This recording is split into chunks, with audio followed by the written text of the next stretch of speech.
مسلمة جديدة تبكي بسبب معاناتها مع تنمر أمها ومعاملتها بوقاحة بسبب الإسلام والحجاب. Being a revert can be so hard sometimes. I was waiting at my mom's house for her because usually I spend time with her every weekend.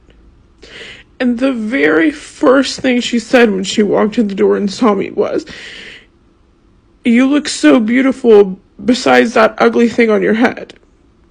So I just laughed because I didn't want to make a big deal or make her upset. And then even though I waited there for her for over an hour, I felt like I wasn't comfortable being there anymore, and it kind of ruined the mood for me. So I just made an excuse to leave, and then she was acting like I'm rude for leaving early. Joking or not, I just don't know why you would say something like that to somebody. And then it gets me thinking, if these are the thoughts that my own mother says out loud, what is everyone else thinking in their head? And then I just want to stay in the house by myself. I just don't get it. And last week, every single person in my family, all my siblings, and I have a lot, my cousin, my aunt, all went to my grandma's house to have dinner together. And when they were talking about it in front of me, I was like, what do you mean there was a big dinner at our grandma's house? I didn't know about that. And they said, oh, well, you weren't invited because our grandparents don't agree with your lifestyle.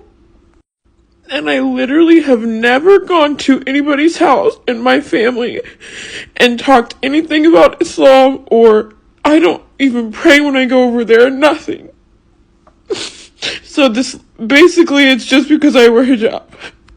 So I don't know, there's pretty much no point in me saying this other than I just want to say it. So if you have experienced something similar or know what I can do to help this situation other than just getting over it, please let me know.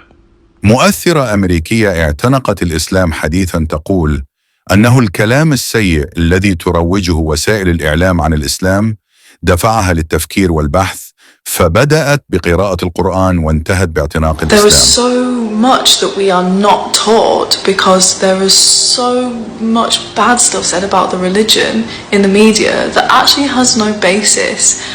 And that just made me think, like, right, I need to research more into this. So I start reading the Quran and I'm like, listen, I don't care what mad coincidence it is that, you know, this account popped up on my feed. Okay, I'm gonna find something wrong. Trust me, I tried. Anything I found wrong, I went and researched, and I was like, okay, now that makes sense.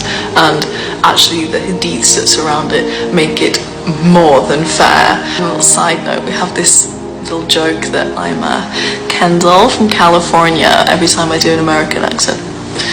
Remember that. I was kneeling on my prayer mat and I said my shahada with that intent. You know, from thinking this is just a technicality so I can just tell people I'm Muslim, versus actually being sat there and saying it with that intent. If you've had an experience where you have felt God's presence with you, you will understand that feeling. You make that intent and God will do the rest. I'm telling you, God will do the rest. You take one step, he'll take 10. I'm telling you. شاب أمريكي معجب جدا بآية في سورة البقرة تحذر من الشيطان. So I'm reading Quran. I've came across Al-Baqarah. This is one of my favorite verses in the Quran. It's a warning against the devil. Allah is warning against the devil, and he says, O believers, enter into Islam wholeheartedly and do not follow Satan's footsteps. Surely he is your sworn enemy. If you falter after receiving the clear proofs, then know that God is indeed almighty, all-wise.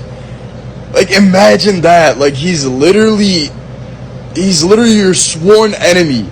Like, no matter what Satan might whisper in your ear, like, hey, go do that, like, talk to this, like, don't, like, bro, like, whatever he tries to manipulate, like, it's an enemy talking in your ear. You know, it's a sworn enemy. There's nothing that they could give you, like, that's beneficial for you. It's like, what a beautiful verse. شاب أمريكي يشرح كيف سيؤثر تطبيق الشريعة الإسلامية بشكل إيجابي في الولايات المتحدة If you're an الأمريكية. American who hates Islam, I can prove to you that Sharia law would be better for America than our current democracy system.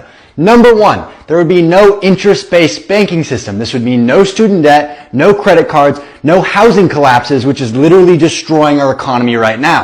Number two, there's actual punishments for crime. Our current judicial system puts criminals in jail and then puts them back out on the streets and doesn't actually solve the problem. Sharia law has real punishments, crime would plummet.